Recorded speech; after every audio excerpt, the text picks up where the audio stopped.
Professor Nageshwar గారు రాష్ట్రం మొత్తం ఆయన మొత్తం కలిపేయడని చెప్పాలి. ప్రొఫెసర్ నాగేశ్వరరావు గారి వ్యాఖ్యల వల్ల జనసేన పార్టీలో అలాగే టీడీపీలో కుంపట్లు పెట్టినట్టు, లేదా జనసేన పార్టీ అయితే కనుక చాలా సీరియస్ అవుతుంది, దాంట్లో ఎలాంటి డౌట్ లేదు. ఓ కేసు కూడా ప్రొఫెసర్ నాగేశ్వర్ మీద పెట్టడం అయితే జరుగుతుంది.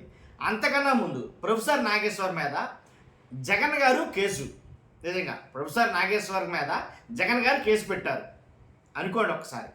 ఆయనతో పాటు ప్రొఫెసర్ నాగేశ్వర్తో పాటు ఎలాంటి జర్నలిస్టులు లేదా అనలిస్టులు లేదా ప్రొఫెసర్లు లేదా ఇంకా రాజకీయ విశ్లేషకులు, రాజకీయ పండితులు ఏంటి ఇలాంటి వాళ్ళందరి మీద సుమారుగా 1000 మంది మీద అయితే కనుక జగన్ గారికి కేసులు పెట్టారు. అర్థమైందా మీకు? జగన్ గారు ప్రొఫెసర్ నాగేశ్వర్ మీద, ఇలాంటి వాళ్ళ మీద, చాలామంది మీద, జర్నలిస్టులు అనలిస్టులు ఏంటి సెఫాలజిస్టులు, ఇలాంటి వాళ్ళందరి మీద 1000 మంది మీద దాదాపు 1000 మంది మీద జగన్ గారు కేసులు పెట్టారు. ఒకసారి నిజాలేంటో వాస్తవాలేంటో మాట్లాడుకుందాం. రాష్ట్ర ప్రజలకి వాస్తవం తెలియాలి కదా. మీ బాధ్యతగా మీరు లైక్ చేయండి. లైక్ చేస్తే ఎక్కువ మందికి ఇన్ఫర్మేషన్ షేర్ అవుతుంది. కొత్తగా మన ఛానల్ చూస్తే పక్కాగా సబ్స్క్రైబ్ చేయండి. మీ అమూల్యమైన అభిప్రాయాన్ని కామెంట్ రూపంలో తెలియజేయండి. ఎందుకు చెప్తున్నారంటే కనుక ఇదేంటిది, జగన్ గారు ఎప్పుడు పెట్టారు కేసులు వీళ్ళ మీద? ప్రొఫెసర్ నాగేశ్వర్ మీద జగన్ గారు కేసు ఎప్పుడు పెట్టారంటే పెట్టాలి. మరి నిజంగా వాస్తవంగా అయితే పెట్టాలి.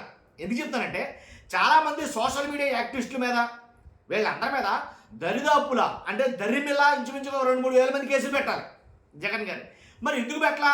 ప్రొఫెసర్ నాగేశ్వర్ మీద ఇంతకీ కేసు పెట్టారా లేదా అంటే కనుక జగన్ గారు ఖచ్చితంగా కొండ బద్దలు కొట్టినట్టు ప్రొఫెసర్ నాగేశ్వర్ మీద కేసు పెట్టాలి జగన్ గారి హయాంలో. ఇప్పుడు అర్థమైందా మీకు? జగన్ గారి హయాంలో, జగన్ గారి పరిపాలనలో ఇదే ప్రొఫెసర్ నాగేశ్వర్ గారు చాలా విమర్శలు అయితే చేశారు, ఎప్పటికన్నా ఎక్కువే. మరి ఇప్పుడు వీళ్ళు ఎందుకు జగన్ గారి మీద ప్రేమతోటి ప్రొఫెసర్ నాగేశ్వర్ వైసీపీ పేటీఎంలా మారాడు అని ఎందుకంటారో, మరి అప్పుడు ఎందుకని ఏంటి ప్రొఫెసర్ నాగేశ్వర్ అనే ఈ వ్యక్తి ఏంటంటే టీడీపీకి లేదా పేటీఎంలా మారాడు అని ఎందుకు మాట్లాడలేదు? అంటే అప్పుడు విమర్శిస్తే తప్పు లేదు, ఇప్పుడు విమర్శిస్తే తప్పు ఎందుకు అయ్యింది?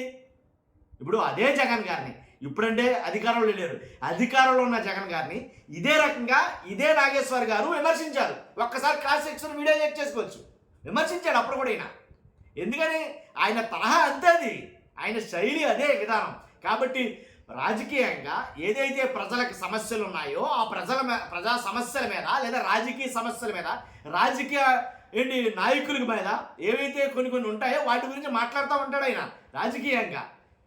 రాజకీయ నీతి శాస్త్రం చదివినటువంటి వ్యక్తి, ప్రొఫెసర్, యూనివర్సిటీలో బోధించినటువంటి వ్యక్తి మాట్లాడతాడో, అతనికి వచ్చిన అనుమానం లేదా అతనికి తెలిసిన ఇన్ఫర్మేషన్, అతని దగ్గరికి వచ్చిన ఇన్ఫర్మేషన్, దాని గురించి మాట్లాడతాడో. అలా మాట్లాడితే ఇప్పుడు తప్పైన వల్ల కేసు నమోదు చేశారు. ఇలాగ కేసులు ఎందుకు నమోదు చేయలేకపోయాడు జగన్మోహన్ రెడ్డి గారు? అది నేను మాట్లాడుతున్నమాట. ఇదే ప్రొఫెసర్ నాగేశ్వర్ మీద జగన్మోహన్ రెడ్డి గారు ఎందుకు కేసు నమోదు చేయలేదు ఆయన హయాంలో? అంటే జగన్ గారు ఏమనుకుని ఉంటారో, సర్లే వాళ్ళు జర్నలిస్టులు, వాళ్ళు సెఫాలిస్టులు వాళ్ళేమో అనలిస్టులు, వాళ్ళు ఏదో మాట్లాడి దాంట్లో వాస్తవం ఎంతో అబద్ధం ఏంటో నిజమేంటో జనం చూసుకుంటారని అనుకున్నాడా? కానీ ఇదే నిజం అనుకుని జనం నమ్మారేమోగా, అందుకే జగన్ గారు నోడించారేమో కదా.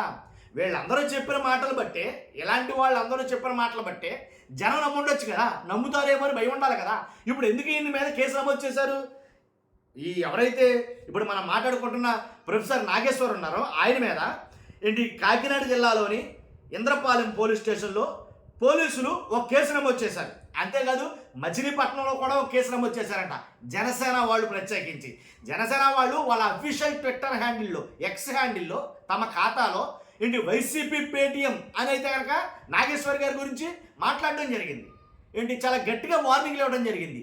మామూలుగా పెద్ద డిబేట్లలో TV5 మూర్తి గారు ఆయన డిబేట్లో ఈయన గురించి, ఎవరి గురించి, నాగేశ్వర్ గురించి చాలా దారుణంగా వాడు వైసీపీ పేటీఎం గాడు, ఇదే వైసీపీ పేటీఎం గాడు అప్పుడు జగన్ గారిని విమర్శిస్తే అప్పుడు టీడీపీ పేటీఎం గాడా? నాకు అర్థం కాల. ఇప్పుడు ఆయన అసలు నన్ను అడిగితే నాకు తెలియకూడతాను. ఆయన ఎవరైతే ఆయన వయసు కన్నా మనం గౌరవం ఇవ్వాలేమని అనిపించింది నాకు. ఎందుకంటే ఆయనకు తెలిసిన ఇన్ఫర్మేషన్ ఆయన చెప్పాడు. అది తప్పో ఒప్పో రాంగో కరెక్టో మొత్తానికి అది కాదు, మీరు చెప్పింది రాంగు, మీరు దాన్ని సరి చేసుకోండి అని చెప్పే విధానం ఉంది. ఆ విధానంలో చెప్పట్లా. కానీ నిజంగా ఇలాంటి అరెస్టులు జరగాల్సి వస్తే కనుక, ఇలాగ సోషల్ మీడియా యాక్టివిస్టుల మీద కేసులు పెట్టాల్సి వస్తే కనుక ఎన్ని వేల మంది మీద కేసులు పెట్టాలి? ఎన్ని వేల మంది మీద కేసులు పెట్టాలి? మరి ఎందుకు పెట్టలా? అర్థమైందా మీకు? ఇప్పుడు మచిలీపట్నంలో కేసు పెట్టారని, అలాగే కాకినాడలో మాత్రం పక్కాగా కేసు అయితే నమోదైందని చెప్తున్నారు. వెంటనే పాపం దెబ్బకు దిగొచ్చాడు ఈయన, ఎవరో ప్రొఫెసర్ నాగేశ్వర్ గారు దిగొచ్చి ఆయన చెప్తున్న మాట ఏంటంటే, నన్ను క్షమించిన బాబు, నేను ఆ మాటలు వెనక్కి తీసుకుంటున్నాను అని అన్నాడట. ఇంతకని అర్థమైందా మీకు? కాబట్టి ఏదేమైనా మరి తప్పదు కదా, కేసు అంటే ఎవరికైనా ఇదే కదా, కాబట్టి కేసు పెట్టారు. కాబట్టి వెంటనే అంటే ఇప్పుడు ఉదాహరణకి పోసాని ఏమైంది పరిస్థితి, ఆయన అయితే కొంచెం స్ట్రాంగ్గానే మాట్లాడాడు. తర్వాత అదే జర్నలిస్టుల గురించి మాట్లాడుకోవాల్సి వస్తే కొమ్మినేని శ్రీనివాసరావు, ఆయన అన్నది లేదు, పొమ్మ చేసింది లేదు. వాస్తవంగా అయితే ఆయన డిబేట్లో కొంతమంది తప్పుగా మాట్లాడడం.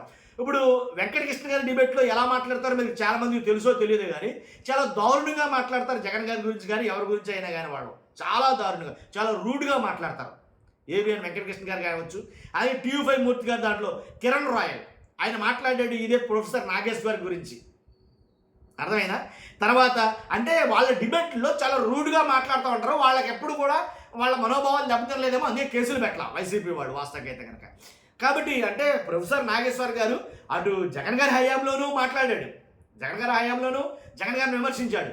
ఇటు టీడీపీ హయాంలో అండ్ ఇప్పుడు ఇప్పుడు వాళ్ళని విమర్శిస్తున్నాడు అంతే. అంటే ఎవరు అధికారులు, మన పాలసీ తెలుసా మీకు? చాలామందికి తెలుసో తెలియదు, చాలామంది తెలుసు. ఇప్పుడు ఎవరు అధికారులు ఉంటే వాళ్ళు ప్రశ్నించడం మన పాలసీ. అంటే ప్రజల పక్షాన, ప్రజలకి ఈ సమస్య ఉంది ఏంటి, కరెంటు కోతలతోటి కటకటలాడిపోతున్నారు పల్లెటూళ్ళలో, కరెంటు కోతలతోటి. అఫీషియల్గా కరెంటు కోతలు కాదు, మళ్ళీ లోడ్ రిలీఫ్లో భాగంగా ఏంటంటే మేము మీకు కరెంట్ తీస్తాం 1 గంట 2 గంటలో 3 గంటలు అని చెప్తున్నారు. అదే ఇలాంటి సమస్యలు ఉన్నాయనుకో ఉదాహరణకి, లేదా నీటి కష్టాలు ఉన్నాయి ప్రస్తుతంగా ఆంధ్రప్రదేశ్లో, అలాంటి కష్టాలు ఉంటే ప్రజల సమస్యలు ఏవి వాటి గురించి మనం మాట్లాడతాం ఖచ్చితంగా. అట్ ద సేమ్ టైం రాజకీయం గురించి కూడా మాట్లాడతాం. కాబట్టి ఎవరు అధికారులు ఉంటే వాళ్ళ గురించే మాట్లాడతాం. జగన్ గారు ఉన్నారా, ఆయన గురించి, చంద్రబాబు నాయుడు గారు ఉన్నారా, ఆయన గురించి, పవన్ కళ్యాణ్ గారు ఉన్నారా, ఆయన ఉండరనుకో అని చెప్తున్నాను. కాబట్టి ఈ రకంగా మనం మాట్లాడతాం. కాబట్టి దీంట్లో కేసులు పెట్టాల్సిన పని ఏముంటుంది అది. అయితే రాష్ట్రంలో ఇలా కేసులు పెడితే మన వైపు మారతారనుకోవడం పొరపాటు. ఇంకోటి ఏంటంటే, అది జర్నలిస్టుల మీద కేసులు అంటే మరీ గవర్నమెంట్ అది ఒక రకంగా మాట్లాడాల్సి వస్తాయి. సర్లే, మీ అభిప్రాయం అంటే మీరు ఖచ్చితంగా కామెంట్ రూపంలో తెలియజేయండి. ఫస్ట్ అయితే లైక్ చేయండి. Thank you very much.